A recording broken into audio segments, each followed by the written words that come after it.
Olá, tudo bem com você? Que bom estarmos juntos para darmos sequência ao estudo do livro O Evangelho segundo o Espiritismo, aqui na forma de Evangelho no Lar. Eu sou o professor Wagner Klein. Sou professor de Física, terapeuta holístico e você está no canal Sob Nova Visão.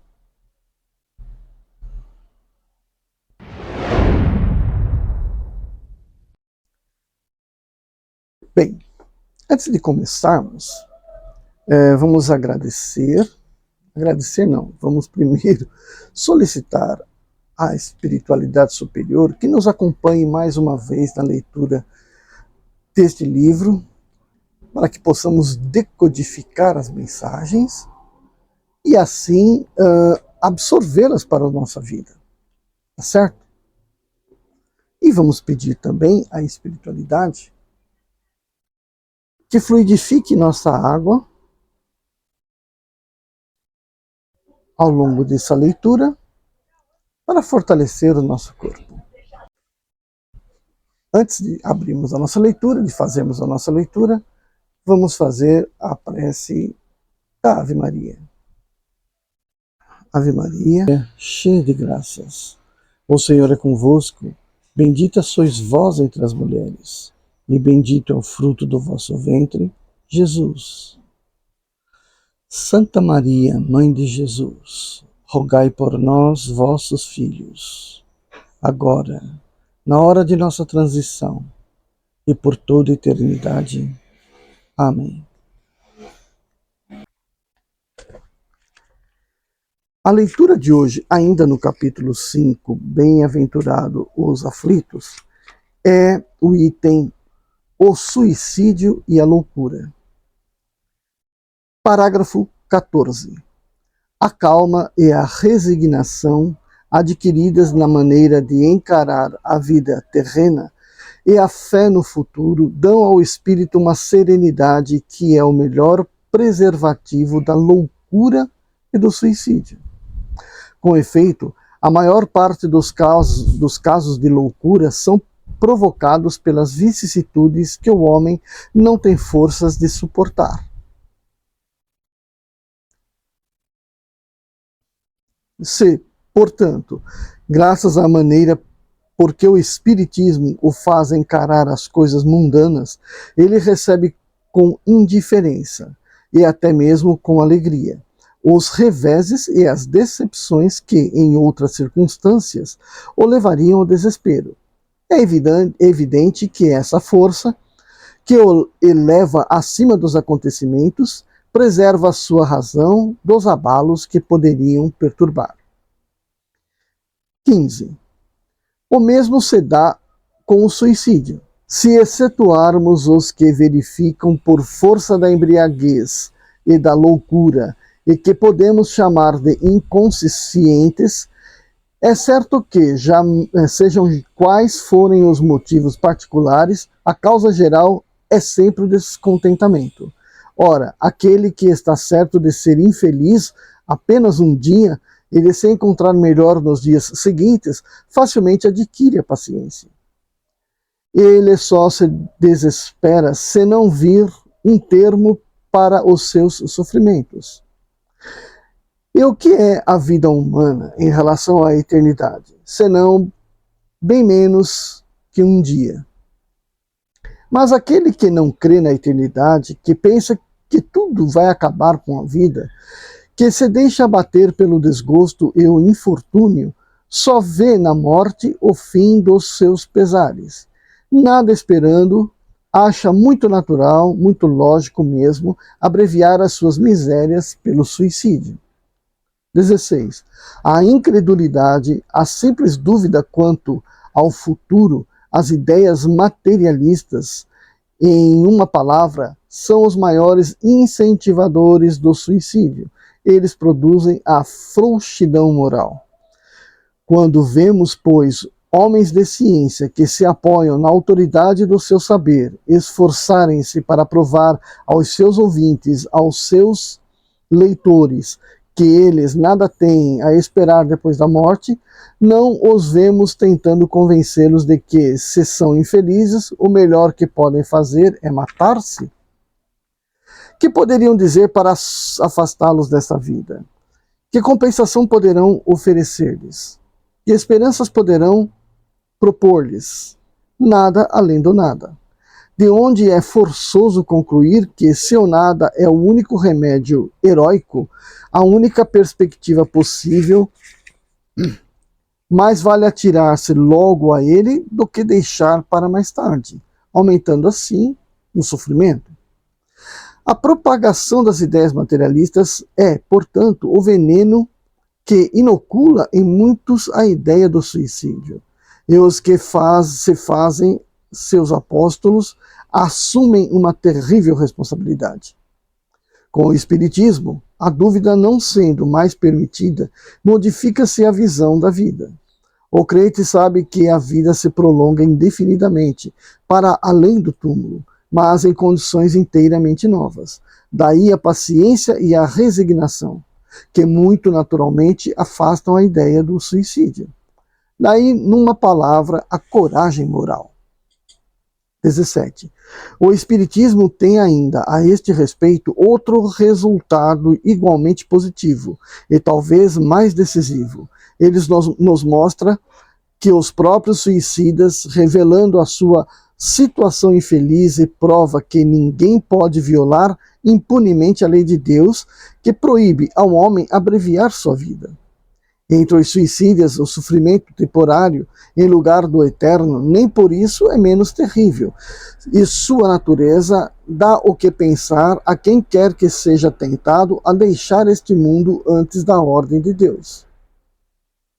O espírita tem, portanto, para opor à ideia do suicídio, muitas razões. A certeza de uma vida futura na qual ele sabe que será tanto mais feliz quanto mais infeliz e mais resignado tiver sido na Terra. E a certeza de que, abreviando a sua vida, chega a um resultado inteiramente contrário ao que se esperava.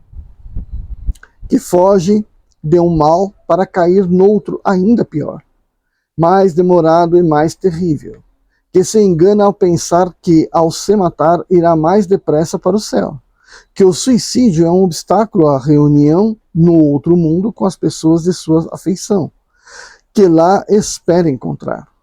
De tudo isso resulta o suicídio, só lhe oferecendo decepções é contrário aos seus próprios interesses. Por isso, o número de suicídios que o Espiritismo impede é considerável, e podemos concluir que, quando todos forem espíritas, não haverá mais suicídios conscientes. Comparando, pois, os resultados das doutrinas materialistas e espírita, sob o ponto de vista do suicídio, vemos que a lógica de umas conduz a ele, enquanto a lógica da outra o evita, o que é confirmado pela experiência. Bom, então este foi a nossa leitura de hoje. Vamos então fazer uma reflexãozinha sobre ela, né? O que nós estamos vendo aqui? Estamos vendo que a pessoa passa por diversas dificuldades na vida. A maioria das dificuldades foram criadas nessa vida mesmo, né? Más escolhas, más atitudes, erros cometidos que geram problemas na vida dela. Principalmente de ordem econômica, né? Mas também de ordem sentimental e tal. Então, as coisas que a pessoa passa aqui, sofrimentos que ela passa aqui, na maioria das vezes está relacionado às suas más escolhas durante a vida, às suas influências durante a vida. Mas também há aquelas que são de vidas passadas que ela está resgatando, com relação à sua saúde, né, à sua conformidade física, enfim, algumas coisas que ela tem que resgatar de vidas passadas. Ou como provas, né, que ela escolheu passar. Então essas dificuldades, elas existem dentro de um plano de vida anterior ao nascimento. Se a pessoa vai cessar a sua vida, ela vai cessar esse plano. Ela vai abortar o seu trabalho de recuperação de problemas anteriores. Conclusão, ela deverá resgatar novamente o que ela não conseguiu e estará crescendo também a interferência, né, a destruição do seu corpo e da sua vida, dos meios que ela recebeu para poder se recuperar. Lembrando que de cada lá 9 desencarnados prontos, preparados para poder resgatar suas dívidas, um consegue reencarnar, né? Ou de 10 para 1. Então, quando o espírito ganha a oportunidade de resgatar as suas dívidas, é uma coisa assim fenomenal, né? Como falei, 1 em 10, né? É uma chance que outros tantos não tiveram. E aí ele vai e desperdiça, né? Através do suicídio. Agora, o que ele está dizendo? Que todas as religiões materialistas, aquelas que falam da vida eterna, mas não falam da vida eterna, falam de uma situação pós-morte que não diz nada para o espírito. Não dá ao espírito condições de se melhorar. Só diz que depois da morte o corpo fica esperando o julgamento final. E acaba por aí. E vai para o inferno ou vai para o céu? Ou, né, vai para o inferno ou vai para o céu? Então, sabe, é uma visão totalmente caótica. Longe da moralidade de Deus, que seria de fornecer aos seus filhos a oportunidade de estarem sempre se recuperando. Então, quando a gente fala disso, a gente para e pensa, ora, tirar a vida, né?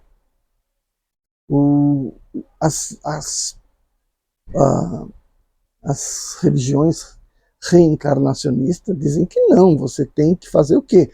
Você tem que viver as suas dificuldades, porque elas estão aqui para sanar um mal passado, e aí você, portanto, ficar livre daquela dívida. É a oportunidade de você se livrar da dívida. Então, obviamente, você tem que sofrer para se livrar da sua dívida. Então, não tem sentido você abreviar. Não abreviar, você abortar a sua existência. Não faz sentido. Da mesma forma, no mesmo raciocínio, que não está falando aqui, não era obrigação falar disso, mas o mesmo raciocínio está para a questão do aborto. Porque quando a mulher está grávida ou se engravidou, houve um programa para que ela se engravidasse. Ah, mas eu não tinha pensado nisso, não tinha pensado aqui em vida, aqui nessa existência. Mas isso é consequência de planejamentos anteriores. Porque senão ela não teria engravidado. Mas uma vez que ela engravidou, ela tem um compromisso com aquele espírito que vai fazer também vai ter o seu momento para se livrar de karmas anteriores. Que talvez, provavelmente, na maioria das vezes, está muito relacionado com o próprio karma da mãe. Aí a mãe vai e aborta. Ou seja, é muito semelhante à questão do suicídio. Né? É um ato antidivino, né? um ato de inconsequência moral. E aí, portanto, né, a gente tem que estar sempre aberto para que o sofrimento, sendo ele causa desta vida ou de vidas passadas, ele será sempre uma forma de resgate de dívidas, que é a única maneira que você deve enxergar o sofrimento. Tá bom? Então, vamos agradecer a espiritualidade por termos tido esse momento de estudo e reflexão. Vamos agradecer pela fluidificação de nossa água. que você pode partilhá-la com as pessoas que você gosta, que no seu convívio, com os seus bichinhos de estimação, suas plantinhas, tá bom?